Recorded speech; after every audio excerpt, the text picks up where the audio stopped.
Shalom saudara yang terkasih, mari kita siapkan hati kita. Hari ini kita akan masuk ke dalam hadirat-Nya, di dalam damai sejahtera dan kasih Allah yang selalu menyertai kita.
Mari kita berdoa. Tuhan, terima kasih Tuhan atas pemeliharaan-Mu dan penyertaan-Mu kepada kami hari lepas hari Tuhan. Di masa-masa sulit ini kami dapat merasakan betapa Engkau benar-benar menyertai kami, menolong kami, memberkati kami Tuhan. Dan Tuhan, sekarang tiba saatnya kami mendengar firman-Mu Tuhan. Biar Tuhan Kau berbicara melalui mulut bibir hamba-Mu ini Tuhan, Kau pakai hamba-Mu. Apapun yang hamba-Mu sampaikan merupakan isi hati-Mu dan kebenaran-Mu Tuhan. Tuhan, Kau persiapkan hati kami semua, sehingga hati kami menjadi tanah yang subur, yang siap untuk menerima firman-Mu. Sehingga kami bukan hanya menjadi pendengar-pendengar firman, tapi kami juga memahami apa yang menjadi kehendak-Mu dan menjadi pelaku-pelaku firman. Kami menyerahkan semuanya ke dalam tangan-Mu saja Tuhan. Kau sembunyikan hamba-Mu di balik salib-Mu. Dalam nama Tuhan Yesus kami berdoa dan mengucap syukur. Amin. Shalom. Nah, kita bertemu lagi melalui ibadah online ini. Nah, kita bersyukur karena Tuhan sudah memelihara kita dengan begitu rupa. Tanpa terasa sudah 1 tahun kita menjalani masa pandemi ini. Nah, ini adalah masa-masa yang sulit di mana banyak batasan-batasan. Kita dibatasi dengan protokol kesehatan. Dan kemudian kita juga dibatasi pergerakannya. Dan bahkan penghasilan kita juga menjadi terbatas. Nah, karena itu banyak orang di luar sana yang menjadi stres, menjadi depresi, menjadi bingung menghadapi situasi yang sulit pada saat ini. Tapi saya percaya jemaat GPP Sejahtera tetap mempunyai damai sejahtera dan sukacita yang berasal dari Tuhan. Karena jemaat GPP Sejahtera, saya percaya bahwa kita semua mengandalkan diri kepada Tuhan, berharap bersandar kepada Tuhan. Itu yang kita lakukan dalam kehidupan kita sehari-hari. Nah, pada hari ini saya akan membahas firman Tuhan yang judulnya adalah Tuhan sumber damai sejahtera dan sukacita itu. Untuk itu mari kita baca Roma 14 ayat 17. Roma ayat 14-17. Tolong Ibu Minu untuk bacakan. Roma 14 ayat 17. Sebab kerajaan Allah bukanlah soal makanan dan minuman, tetapi soal kebenaran, damai sejahtera, dan sukacita oleh Roh Kudus. Amin. Nah, di situ dikatakan bahwa kerajaan Allah bukan soal makanan dan minuman, tapi soal kebenaran, damai sejahtera, sukacita oleh Roh Kudus. Jadi kerajaan Allah itu bukan soal makan minum, kerajaan Allah itu bukan soal fisik, kerajaan Allah itu bukan soal duniawi, tapi kerajaan Allah ada hal yang menyangkut rohani, di mana merupakan kebenaran, damai sejahtera, dan sukacita oleh Roh Kudus. Nah, manusia mendambakan yang namanya damai sejahtera dan sukacita ini. Manusia akan berusaha untuk mendapatkan damai sejahtera dan sukacita dengan berbagai macam usaha. Dan mereka bisa mendapatkannya. Nah, tapi memang damai sejahtera yang didapatkan dari dunia ini adalah yang tidak permanen. Sifatnya situasional. Saat-saat hidup mereka lancar, mereka akan punya damai sejahtera dan sukacita itu. Pada saat hidup mereka tidak lancar, mereka kehilangan damai sejahtera dan sukacita itu. Nah, jadi kalau pada saat memang misalnya rekening bank mereka gendut misalnya, mereka akan penuh dengan damai sejahtera dan sukacita. Pada saat hidup mereka lancar, mereka akan penuh damai sejahtera dan sukacita. Pada saat mereka berhasil, mereka akan penuh damai sejahtera dan sukacita. Tapi sebaliknya, kalau misalnya kantongnya kempes, kemudian hidupnya tidak lancar, mereka menghadapi kegagalan, maka hilanglah damai sejahtera dan sukacita itu. Karena itu, janganlah kita mengandalkan atau mendasari damai sejahtera dan sukacita kita ini dari hal-hal yang duniawi. Tapi biarlah kita menyandarkan damai sejahtera dan sukacita ini kepada Tuhan saja. Nah, saya akan mengajak saudara untuk melihat kondisi, situasi pada saat manusia pertama kali diciptakan dan dunia ini pada saat diciptakan. Pada waktu Tuhan menciptakan alam semesta ini, dari bagian dengan bagian, pada saat itu Tuhan menciptakan dengan firman, bagian per bagian. Setiap bagian yang diciptakan oleh Tuhan melalui firman, kemudian Tuhan melihat ciptaannya itu dan Tuhan mengatakan ciptaannya itu baik. Nah, itu yang dikatakan oleh Tuhan, ciptaannya baik, baik, baik, dan baik. Nah, setelah semuanya jadi, semuanya komplit, dan semua itu baik, Tuhan menciptakan manusia. Nah, manusia diciptakan setelah semua itu jadi. Jadi boleh jadi dikatakan dunia ini diciptakan untuk manusia. Manusia bisa menikmati dunia ini, mengelola dunia ini, berkuasa terhadap dunia ini, tentunya dengan bertanggung jawab kepada Tuhan. Karena manusia adalah wakil Tuhan. Dan manusia harus memuliakan Tuhan dalam mengelola dunia ini. Nah, setelah itu Tuhan menciptakan manusia. Penciptaan manusia itu berbeda dengan penciptaan alam semesta ini. Pada saat Tuhan menciptakan alam semesta dan begitu jadi, Tuhan mengatakan semua itu baik. Tapi pada waktu Tuhan menciptakan manusia, Tuhan bukan mengatakan ini baik, tapi Tuhan mengatakan sungguh amat baik. Nah, ini berbeda. Kenapa bisa berbeda? Karena Tuhan menciptakan manusia bukan dengan firman. Kalau alam semesta diciptakan dengan firman, tapi alam semesta ini manusia diciptakan dengan buatan tangan Tuhan. Dibuat dengan buatan tangan Tuhan, kemudian diberilah napas Tuhan dan dapatlah kehidupan dari napas Tuhan itu. Nah, kemudian apa lagi perbedaannya? Perbedaannya manusia diciptakan dengan gambar dan rupa Allah. Jadi itulah mengapa manusia menjadi begitu spesial, menjadi begitu istimewa. Tidak ada satupun di dunia ini yang diciptakan sesuai dengan gambar dan rupa Allah. Nah, kalau kita lihat hewan-hewan mempunyai suatu kesamaan dengan manusia. Hewan-hewan bisa berpindah tempat dari satu tempat ke tempat lain.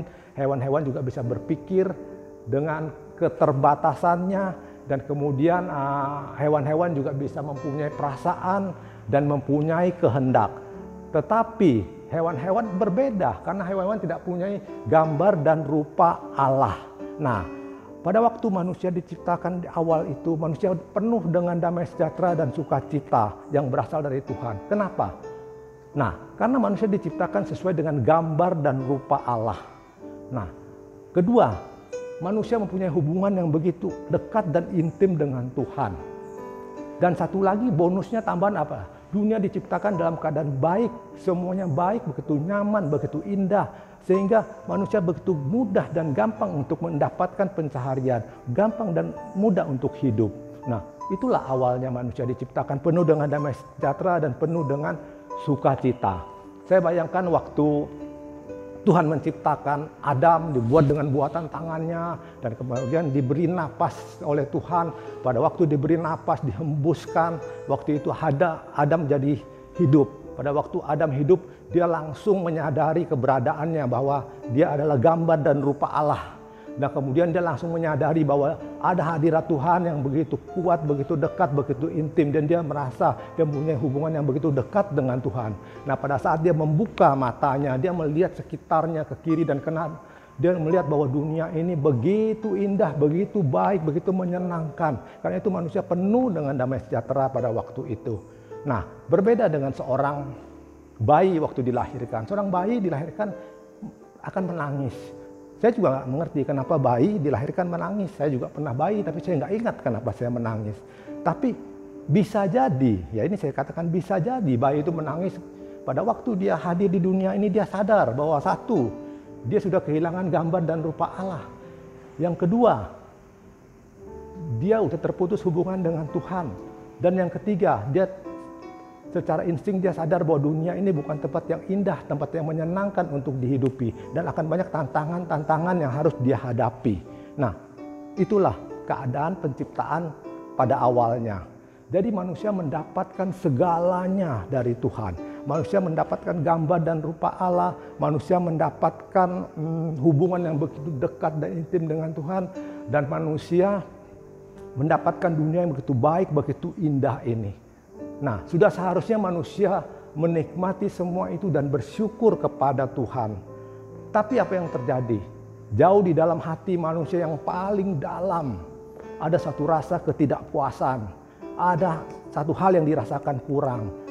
Mereka merasa kenapa mereka tidak sama dengan Allah. Mereka ingin menjadi seperti Allah. Nah, ini terbukti.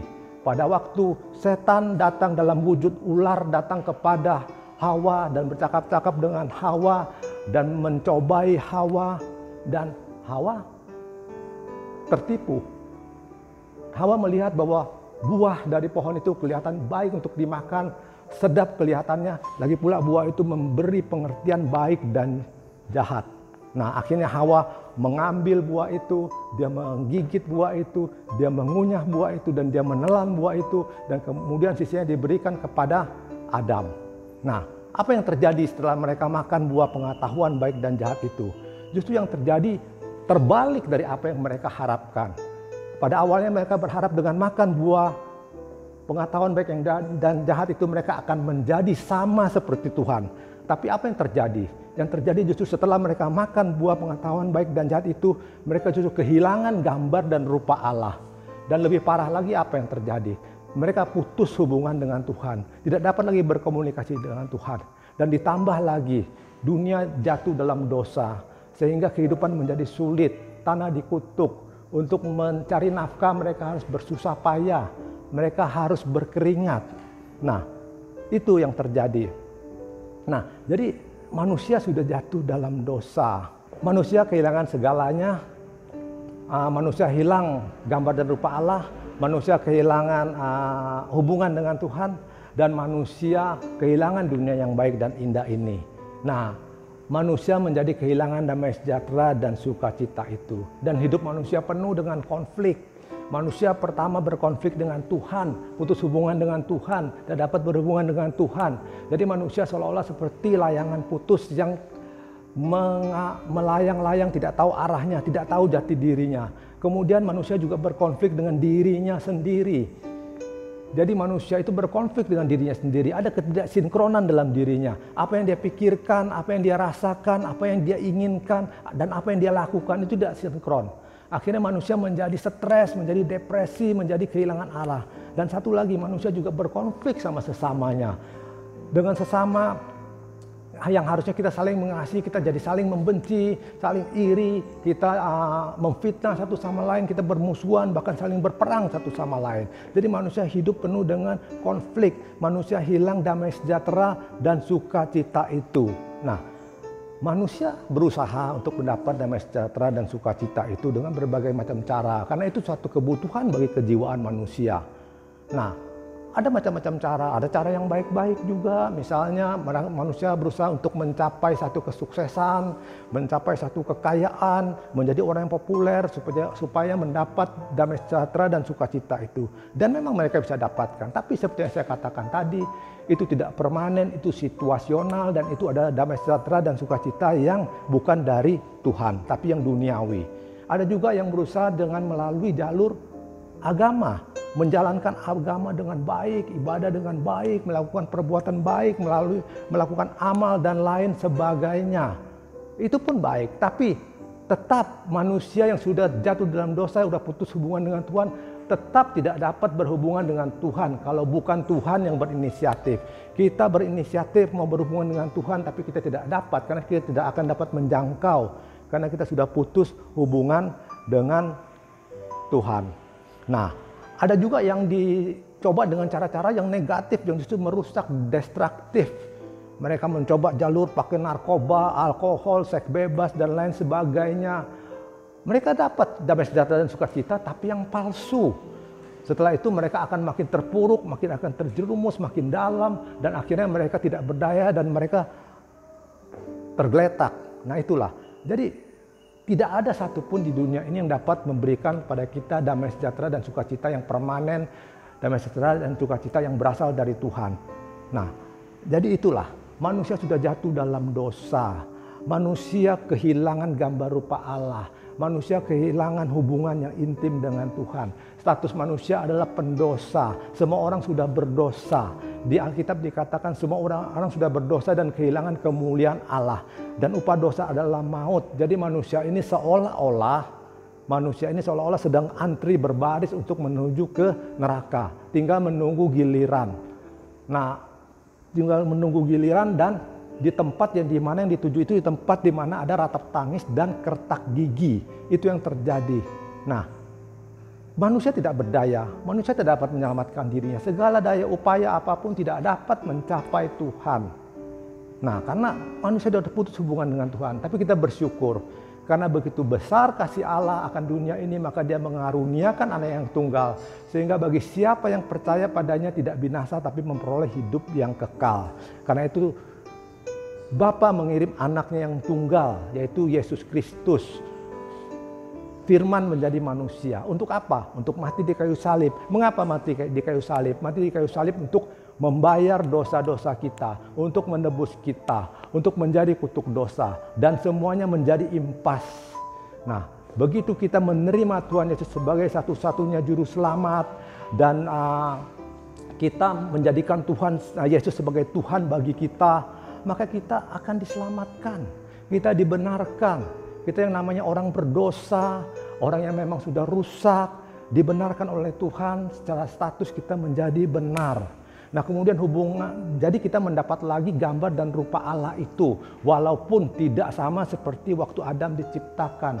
Tapi dalam proses kita menjadi makin serupa dengan bantuan Roh Kudus. Dan pada akhirnya begitu kita kembali ke rumah Bapa, kita akan disempurnakan oleh Tuhan, mendapat gambar dan rupa Allah itu. Nah kemudian hubungan kita dengan Tuhan dipulihkan. Yang tadi kita putus hubungan, kita dapat berhubungan dengan Tuhan. Dan kemudian kita seperti layangan putus yang terombang-ambing, tidak tahu arahnya. Sekarang kita menjadi hubungan yang begitu dekat dan intim dengan Tuhan. Bahkan dikatakan Tuhan adalah Bapa bagi kita. Tuhan adalah Bapa yang begitu mengasihi kita. Tuhan adalah Bapa yang begitu mengayomi kita. Tuhan adalah Bapa yang senantiasa menolong kita. Di sisi lain kita adalah anak yang begitu tergantung kepada Bapa. Anak yang begitu tunduk kepada Bapa. Nah itulah hubungan kita dengan Tuhan. Begitu dekatnya. Sehingga kita layak memanggil ya Aba, ya Bapa. Dan bahkan lebih dari itu. Setelah itu apa? Kita diberikan Roh Kudus oleh Tuhan. Nah diberikan Roh Kudus. Roh Kudus adalah satu dari 3 pribadi Tuhan. Jadi Roh Kudus yang diberikan pada kita itu adalah Tuhan yang berada dalam diri kita. Tuhan yang berada dalam hati kita. Nah, karena itu begitu kita terima Tuhan Yesus sebagai satu-satunya juru selamat dan Tuhan, berarti kita akan mendapatkan damai sejahtera dan sukacita surgawi itu. Itulah damai sejahtera dan sukacita yang sejati. Damai sejahtera dan sukacita yang bukan berasal dari dunia ini, tapi berasal dari Tuhan. Damai sejahtera yang bukan berasal dari luar, tapi dari dalam diri kita oleh Roh Kudus. Nah, Alkitab berkata bahwa kita diberi Roh Kudus pada saat kita menerima Tuhan Yesus. Dan Roh Kudus itu, dengan kita menerima Roh Kudus, maka kita akan diberi, kalau kita sungguh kita akan diberi buah roh. Dan 2 poin dari buah roh itu adalah damai sejahtera dan sukacita. Karena itu tidak aneh kita orang yang pada saat pertama kita terima Tuhan Yesus, pasti kita akan merasakan sukacita yang luar biasa. Saya bayangkan kalau orang yang terima Tuhan Yesus yang sungguh-sungguh, pada waktu dia berdoa, diajak berdoa, terima Tuhan Yesus, pada waktu dia terima Tuhan Yesus, dia buka matanya, mungkin dia punya perasaan yang mirip dengan Adam waktu penciptaan. Dia akan merasakan sukacita dan damai sejahtera yang luar biasa. Nah, itu yang saya rasakan juga. Saya waktu setelah masa saya bekerja, tiba-tiba di rumah saya didatangi oleh seorang teman SMP saya. Ya ngomong-ngomong lagi tidur, terus dia menginjil sama saya. Menginjil, terus mau nggak terima Tuhan Yesus? Saya nggak tahu, saya nggak ada juga pemikiran apa. Akhirnya saya iya mau. Saya nggak tahu seperti ya mengalir aja gitu, mau dan doa ya doa sama-sama, ikutin dia bicara. Jadi katakan saya orang berdosa, mengaku saya orang berdosa, dan kemudian saya bertobat.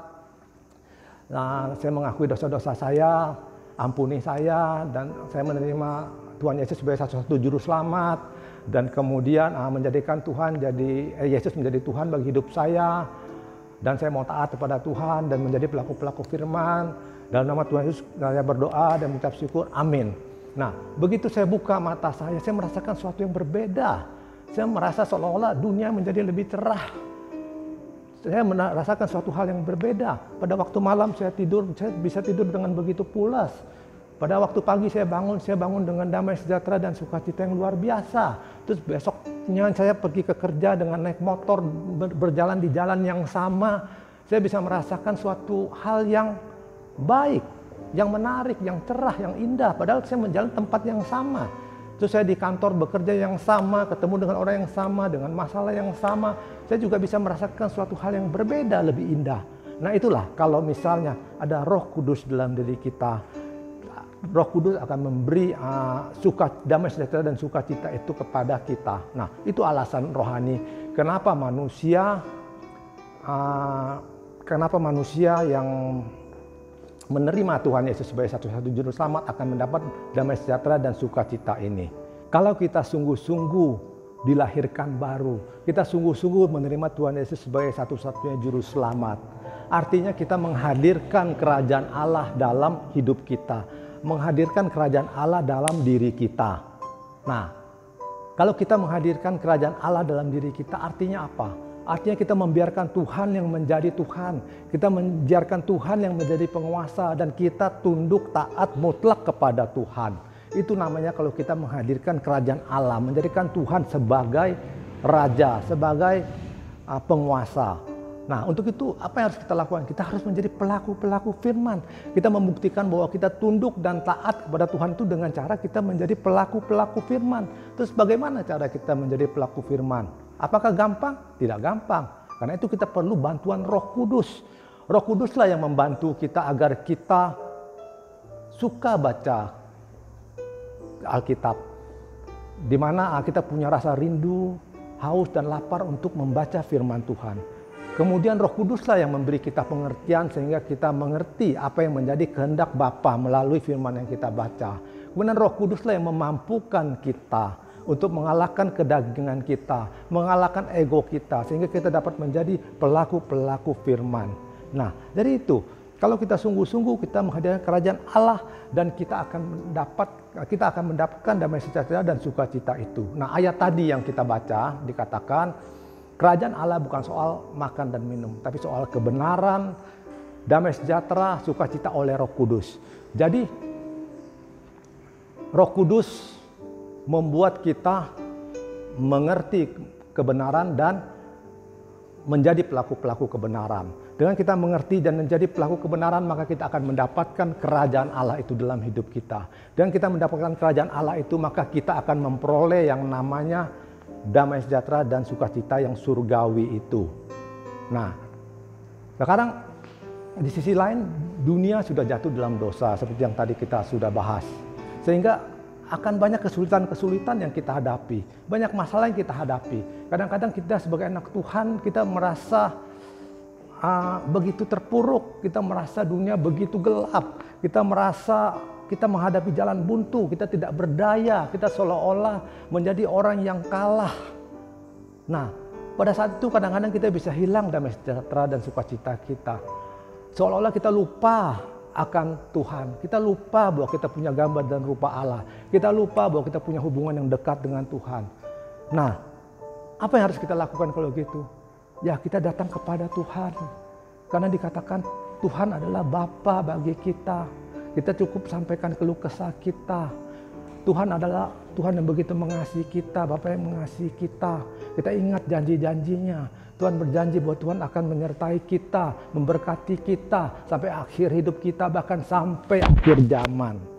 Nah, lagi pula di Mazmur 23 dikatakan Yesus adalah gembala bagi kita, di mana Yesus akan membaringkan kita ke rumput yang hijau. Yesus akan membawa kita ke air yang tenang. Kemudian saat-saat kita takut menghadapi bahaya, menghadapi ancaman, ada gada dan tongkat Tuhan yang begitu menghibur kita, yang begitu melindungi kita. Karena itu apapun yang terjadi dalam hidup kita, jangan kita khawatir, jangan kita terpuruk, jangan kita merasa tidak berdaya. Tapi biarlah kita datang kepada Tuhan, kita berserah kepada Tuhan, bicara dengan Tuhan. Dan kita ingat, Tuhan hanya sejauh doa.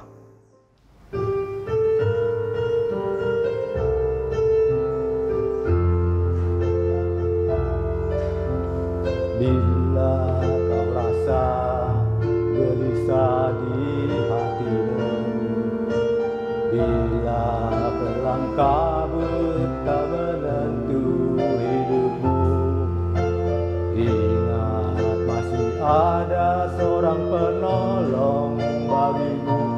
Dia tak pernah jauh darimu. Berseru dan memanggil namanya, berdoa dia akan segera menghampiri dirimu. Percaya dia takkan jauh darimu. Dia hanya sejauh doa. Dia hanya sejauh doa.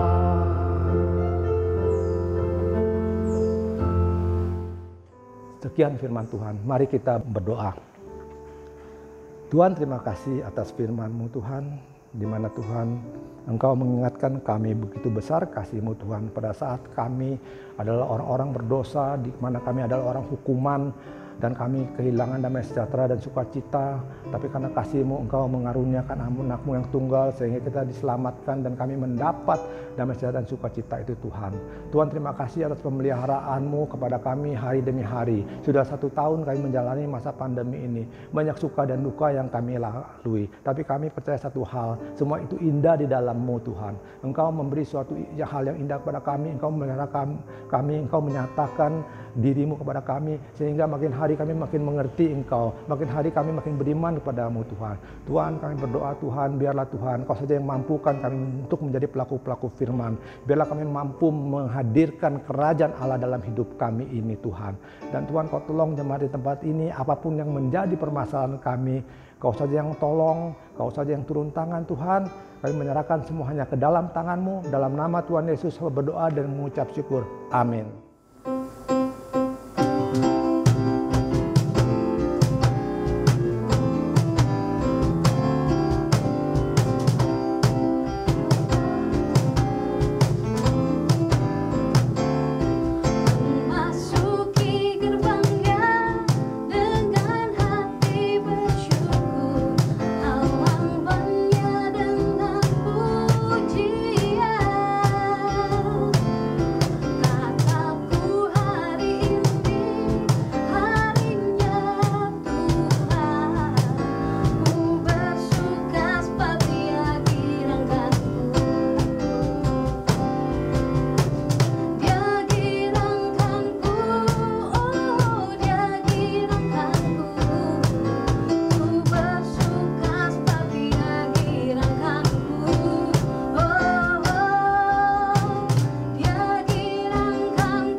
Shalom, selamat pagi Bapak Ibu yang dikasihi Tuhan.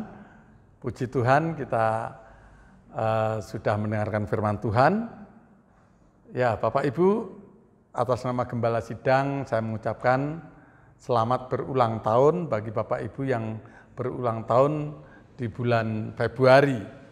Tuhan memberkati hadiah dari Tuhan, yaitu firman Tuhan pagi hari ini mengatakan damai sejahtera, sukacita kita dapatkan. Amin. Ya, yang disampaikan oleh Bapak Mario, kita mempunyai damai sejahtera dan sukacita. Kerajaan Allah ada di dalam kehidupan kita. Karena apa? Karena Roh Kudus ada di dalam hati kita, percaya bahwa Yesus Kristus adalah Tuhan dan Juru Selamat pribadi kita. Puji nama Tuhan, mari kita sehati berdoa.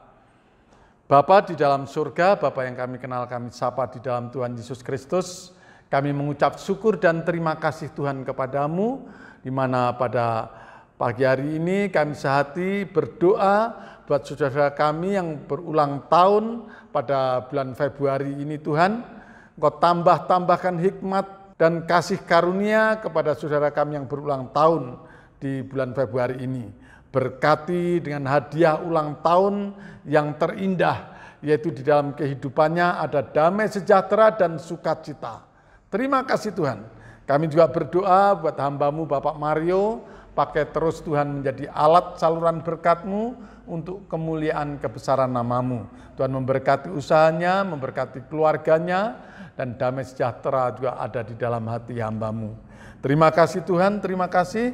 Kami juga sepakat sehati berdoa buat saudara kami yang saat ini dalam keadaan sakit. Tuhan jamah dan sembuhkan. Kami percaya oleh bilur-bilur-Mu dan darah-Mu, segala sakit penyakit sudah Engkau sembuhkan.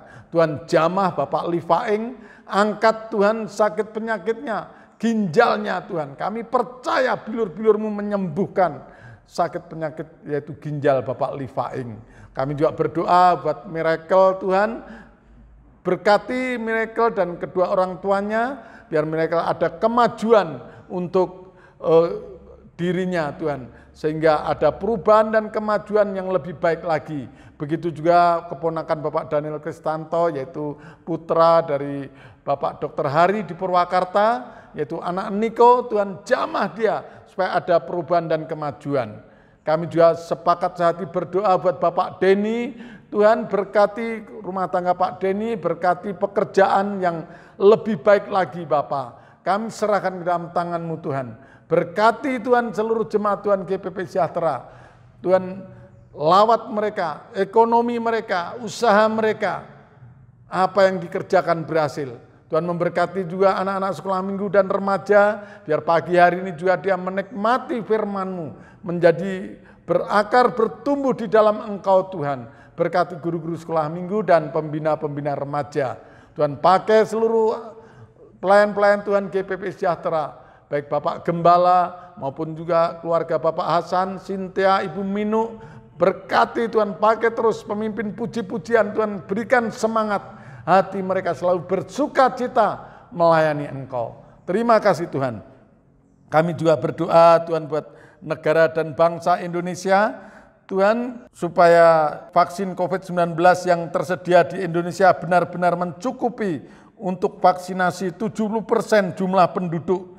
Tuhan, kami juga berdoa agar pemerintah berhasil membuat program penanganan sampah secara terpadu untuk mempercepat target penanganan 70% sampah pada tahun 2025 mendatang. Tuhan Yesus, kami juga berdoa agar oknum penjabat tidak memanfaatkan pandemi COVID-19 menjadi ladang korupsi, agar sistem pengadaannya menggunakan sistem yang baru yaitu penunjukan langsung, supaya mereka tidak berbuat curang. Terima kasih Tuhan untuk kesembuhan pasien COVID-19 pada hari-hari terakhir ini. Tuhan pakai terus para dokter, para medis menjadi alat saluran kesembuhan ilahi. Berkati Tuhan sebagai pasukan terdepan, garda terdepan yaitu para dokter, para medis dan petugas-petugas rumah sakit. Tuhan lindungi agar mereka juga tidak terkena virus corona, tidak tertular. Tuhan berkati keluarganya, berkati seluruh Tuhan petugas-petugas puskesmas maupun rumah sakit, baik pemerintah maupun swasta. Tuhan berkati juga TNI dan Polri dalam membentengi negara dan bangsa ini, juga dalam menanggulangi bencana alam Tuhan yang akhir-akhir ini terjadi, yaitu banjir dan tanah longsor, juga gempa bumi. Tuhan berkati para TNI dan Polri untuk membantu masyarakat yang sedang dalam keadaan kesusahan dalam bencana ini Tuhan. Terima kasih Tuhan, terima kasih. Kami serahkan juga Bapak Presiden, Wakil Presiden, seluruh menteri-menteri, kabinet kerja maupun juga Tuhan kami berdoa buat anggota DPR, MPR, KPK maupun BN BNN maupun BIN, Tuhan kami serahkan dalam tangan-Mu. Juga Tuhan kami berdoa untuk seluruh jajaran pemerintahan kami hingga yang terendah. Segala puji dan hormat dan syukur hanya kami naikkan kepadamu. Dalam nama Bapa, Putra, dan Roh Kudus, dalam nama Tuhan Yesus kami sudah berdoa dan mengucap syukur. Amin. Nah, Bapak Ibu, sebelum saya serahkan kepada Bapak Pendeta Herman, ada pengumuman sedikit. Minggu depan, minggu pertama, kita sudah masuk ke bulan ketiga, bulan Maret. Kita akan sama-sama perjamuan kudus.